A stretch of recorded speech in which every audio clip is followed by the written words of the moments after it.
This is a Sports Radio Live podcast covering your world of sports. Bryan Houston Sports Radio Live. It's weekdays at 3 on 99.3 Talk FM, the talk of East Texas. From Oklahoma City, from Fox 29 San Antonio, it's Hector Ledesma. Hector, thanks for coming on with us, man.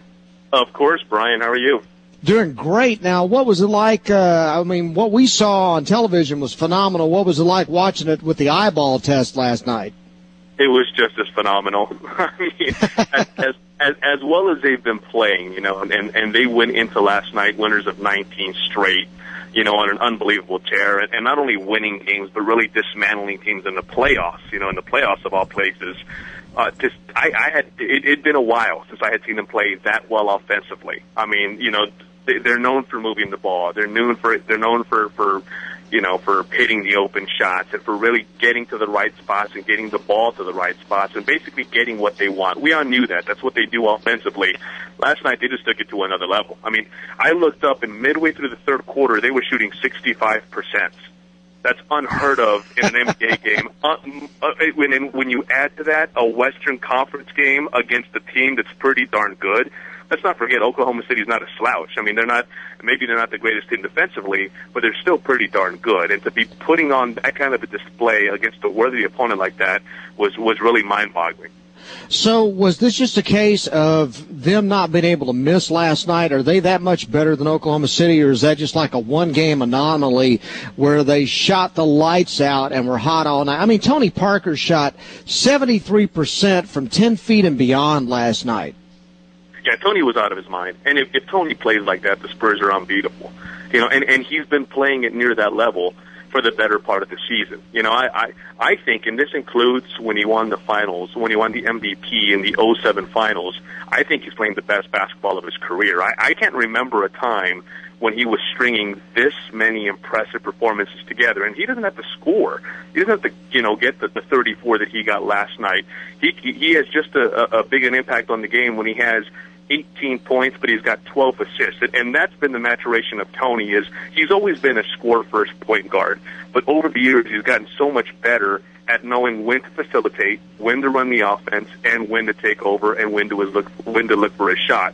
And he's to a point now, Popovich famously would ride him and just get on him and give him a hard time early on in his career. And let's not forget when Tony got to San Antonio, he was an 18-year-old. He came from France. He was as young as could be. But over the years, there's a trust now that Pop has in him, and that says a lot. If Greg Popovich has a lot of faith in you and goes so far as to say, whatever Tony decides at this point is probably going to be better than what Brian decides to draw up, I think that's saying a lot about where Tony is right now in his career.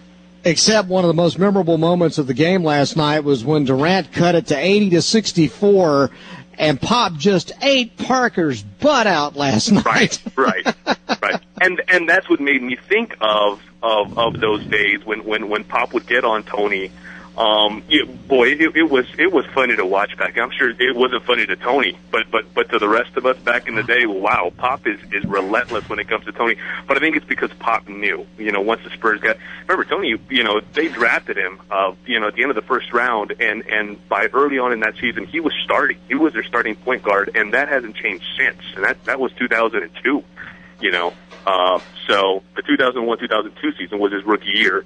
So it's really been, it's taken him a while to get to this point of his career. I mean, he's always been good, but it's taken him a while to get to this level. And really, I mean, one of the elite point guards, if not the best point guard in the league right now.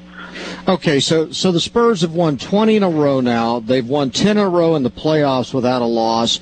And the question, obviously, is can they stay perfect in the postseason? I mean, first of all, can they sweep Oklahoma City?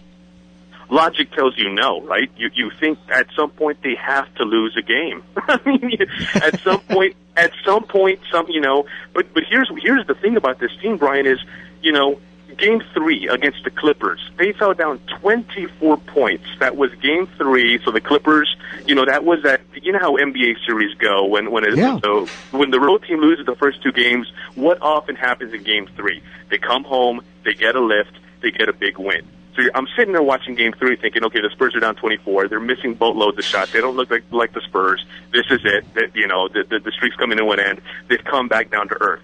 They come back from a 24-point deficit to win that game. Let's fast forward to game one of this series.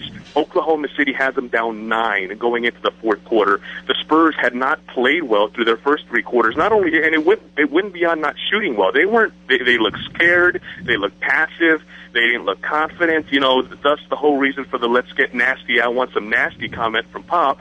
And somehow they were able to flip the switch in the fourth quarter against a team that's as talented as Oklahoma City is. Now let's go to last night. Westbrook, Durant, and Harden scored 31, 30, and 27. Wow. The Thunder shot 47% from three-point land and still lost by 9. Yeah. I mean, it's just not computing. I mean, it just doesn't make sense what's going on here. And logic says they'll lose tomorrow. They'll lose game 4. They're going to lose at some point. Every team has to lose. They just keep finding ways to win. Well, I mean, you look at it, and you mentioned the big 3 for Oklahoma City and the fact that they are putting up their numbers, but nobody else is doing anything. And yet, on the other side, you got San Antonio, where they're getting points from everybody. Yeah. That's been the key to this team is they're so deep that unlike years past, they can sustain a player not playing well. Heck, for the first couple of rounds in these playoffs, Manu wasn't giving them the scoring punch that Manu usually gives them. In the past, that would have been it. That would have been the death blow for the Spurs. If Manu's not Manu, they're not going to do a single thing in the playoffs. This year, Manu doesn't play like Manu. Danny Green steps up. Kawhi Leonard steps up. Gary Neal steps up. You looked at this, in the first round. Steven Jackson played well, and maybe Danny Green struggled a little bit in the second round. Danny Green maybe struggled a little bit. Steven Jackson plays well in this round. Gary Neal's not playing all that well. Matt Bonner's not shooting the ball all that well. But they've still got enough guys. They're so deep that they can throw a number of different combinations out there, and they're going to find a way to score. Okay, so do you see any way that they don't win this series, even if they drop a game or two? You look at these two teams and you say, okay, the Spurs aren't that much better than the Thunder. Maybe they're better than the Thunder, but they're not that much better than the Thunder. You have to think that. But having said that, this 2-0 lead looks like more than a 2-0 lead, if that makes any sense. I mean, because now what the Thunder have to do, they have to beat a team that hasn't lost since April 11th. They have to beat that team 4 times in the next week. Good luck. How is that going to be done? So yeah, good luck. Yeah, I guess the long answer is yeah. I mean, I guess you've got to consider the Spurs heavy favorites at this point after a 2-0 lead. The only thing I would suggest to Pop is you really need to teach Splitter how to shoot some free throws, because if they do that strategy like they did last night, man, that was one brilliant move. It didn't do much as far as the point differential in the game, but boy, it took all the momentum away from San Antonio when Oklahoma City started fouling Splitter every time they got a change of possession. What's funny about that too, Brian, is I thought when they went to hack the Splitter, the Thunder won an 8-0 run. It's not like they started hack a Splitter when the lead was 22. The 22-point gap was the biggest of the game for the Spurs. The Thunder had cut it down to 14 or 16, right in that range, when they started hack a Splitter. And I thought, okay, yes, you're getting the Spurs out of rhythm, but they'd already missed 3 or 4 shots, which the way the Spurs are going nowadays is wow, they missed 3 or 4 shots in a row, and you start looking for snow in San Antonio, But to me, it also took the Thunder out of their rhythm a little bit. Is they had strung together a couple of baskets and get a couple more stops. Maybe the Spurs get a turnover here. You start to tighten things up, and all of a sudden it's a 6-point game in the third quarter as opposed to a 6-point game late in the fourth quarter when it's a little bit too late. Okay, so you're with the team in Oklahoma City right now. Can you get a feel for what the people in Oklahoma City are thinking about their team right now? It's not quite panic, but there's such a love affair with the team in this city right now that I think fans are really excited. I don't want to say they're excited just to be here, but I think there's a sense of, maybe we weren't supposed to get to the Western Conference Finals in this amount of a turnaround. Obviously, we knew the Thunder were going to be good from the get-go this season, but I think when you look at the general theme overall, this is a city that didn't even have an NBA franchise a couple of years ago. So now to be playing in the Western Conference Finals, to host a big game in the Western Conference Finals, I think fans are still really excited. Now, whether they think their team has a great shot, sure, they're going to go in there, they're going to yell their heads off, and they're going to be great fans like they always are. We'll see what happens tomorrow, though. Okay. Hey, Hector, thanks very much for coming on with us, man. We really do appreciate your time. I know you're busy, but thanks for taking the time to come on with us. Absolutely, Brian. Anytime. Hey, appreciate it, man. And thanks again. We'll talk to you later on throughout the series, I hope. Okay, sounds good.